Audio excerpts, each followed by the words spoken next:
What is going on, my broskiis? My name is Toadskii, back again, here to bring you guys yet another One Piece Treasure Cruise video. Today's video, we're going to be taking on the Showdown, quote-unquote, Usopp and Chopper, otherwise known as Chopsop. So this is the brand new dual legend, or not dual legend, but dual character, arriving on One Piece Treasure Cruise first, before the Japanese version, which is awesome. I always love the global first characters. They're so much fun, and this character is actually pretty interesting. So in this video today, I'll have about 3 or 4 teams for you guys to just to go through the dungeon with. But before we do that, I want to go ahead and actually talk about the unit himself, which is Chopper and Usopp. So this character, I've already maxed them out, completely done. So you can see that in their dual form, they are shooter, striker, and they are all quick characters. Both Chopper and Usopp are both quick. But talking about Usopp first, he is just a shooter character, and his captain ability is you need to have one of every type on the crew, and he's going to boost your HP by 1.25 and then 2.75 times attack to your entire team, and recovery in tandem will be beneficial for your team as well. So not a terrible captain ability, but you know, could be a little bit better, but for a free-to-play character, not terrible. For Chopper, he is a striker powerhouse character, and his captain ability, same HP and attack boost as Usopp, but it says it slightly increases the chances of you landing on a type slot, which is a little bit weird because the fact that Chopper or Usopp as a captain will make recovery in tandem beneficial, so it'd make more sense if you'd want to get more of them so you can get more beneficial slots. So it's a little bit weird, but what happens when you switch between the two characters is really cool because you heal 3% of your max HP, and you get a 0.3 chain boost for 1 turn.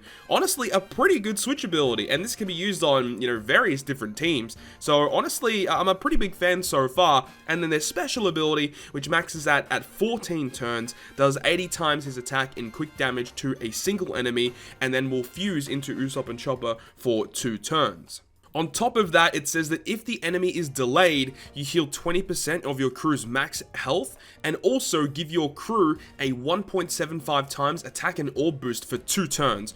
Pretty good special ability. Obviously, it is dependent on the enemy being delayed, but if you use the special and the enemy is not delayed, you will still delay them by 1 turn, and then give your crew a 1.5 times attack and orb boost for 1 turn. So this character is just a really nice unit to just chuck on a team where no matter what, you're at least going to be getting some sort of boost to all units on your crew.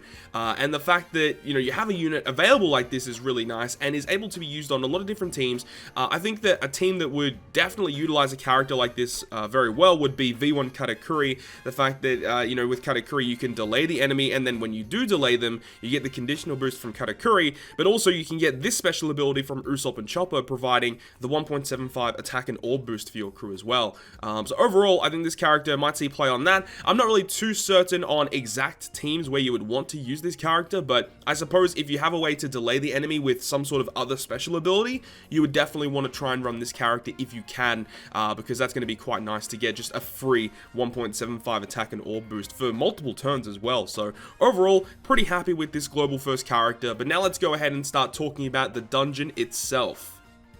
So let's start discussing the Showdown, Usopp and Chopper. Now on turn 1, you get given 10 turns of recovery bind. So if you have characters on your crew with the limit break ability of resistance to recovery bind, that's going to be very, very useful in this fight.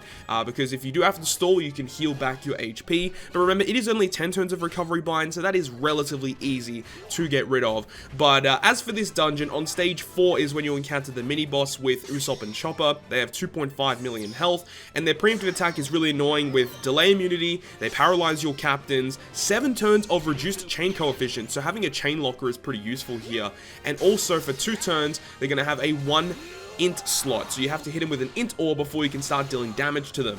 And when you actually kill them, they will go ahead and apply 3 turns of paralysis and 3 turns of special bind to your team, and you can't use an attack or orb boost on that stage. Otherwise, you get block orbs, you get enemy attack up, they remove your beneficial effects. Just don't use an attack or orb boost on stage 4. And then stage 5 is the final boss, and there is actually Usopp and Chopper as separate characters. Chopper has about 7 million HP, and Usopp, I think, has about 1.5 million HP. Their preemptive attack is really annoying as well. They have delay immunity, attack up, they have defense up, and I highly suggest bringing a unit to either remove their defense or to reduce their defense down to 0, because that defense is very, very high. Also, there is a combo barrier on Usopp, you are locked to Chopper with the target lock, and also they change their typing. So Chopper becomes a Psy character, and Usopp becomes an Int character, and they give you a full board of block orbs as well, and basically every single turn that they're still alive, they're going to keep applying negative debuffs to your crew, so I'd suggest to try and take them out as quick as you possibly can. Now, a big theme in this particular showdown is paralysis. There is lots of different stages that give you paralysis, and it's just extremely annoying to get around. So having characters that can remove that are going to be very, very useful for this fight. Another character that is surprisingly, like, probably MVP of this entire showdown is the quick rare recruit Viola, because you can use her special on the final boss stage, which will remove all the special bind and paralysis that you get given on the death attack of stage 4 Usopp and Chopper, and she also changes block orbs into matching, which you get given block orbs with the preemptive attack of stage 5. So you can use her special, literally remove all your debuffs and give you the full board of matching orbs. You still got to remember though that you have 7 turns of reduced chain coefficient, so I would suggest to bring a character that can lock your chain multiplier. That's going to be very, very good. That's why limited rare recruit Toadskii is extremely good here, because she is a 3-turn 2.75 times chain locker. But definitely at least bring one of them to use on the final boss stage. It's going to help you out significantly in this fight.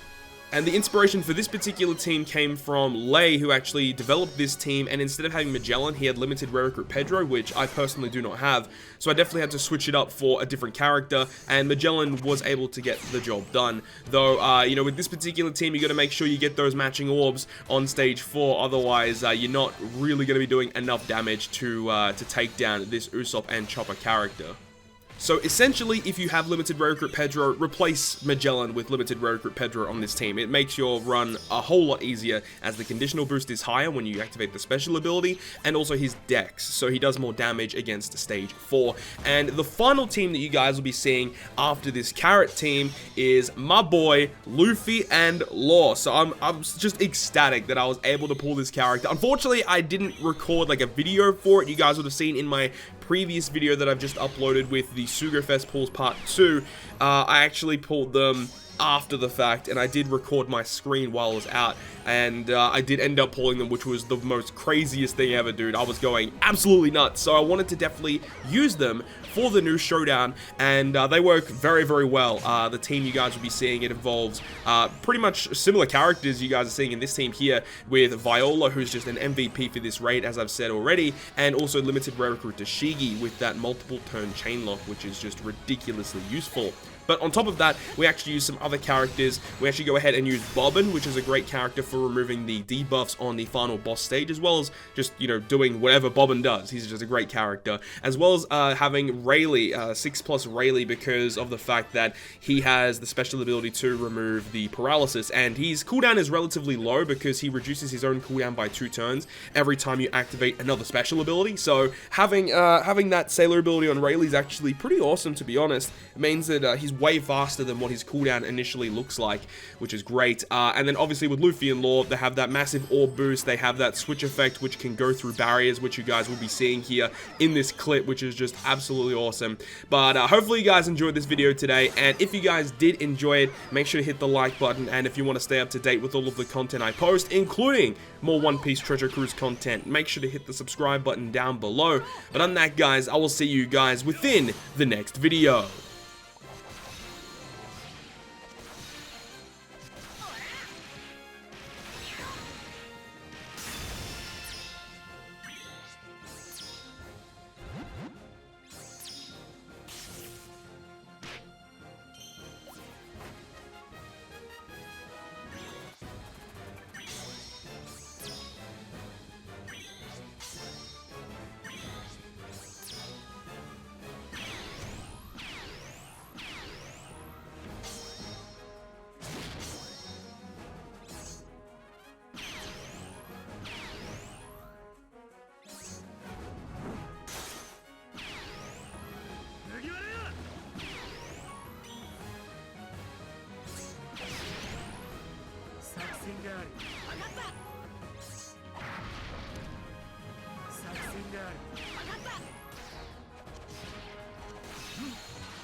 通じねえぞ。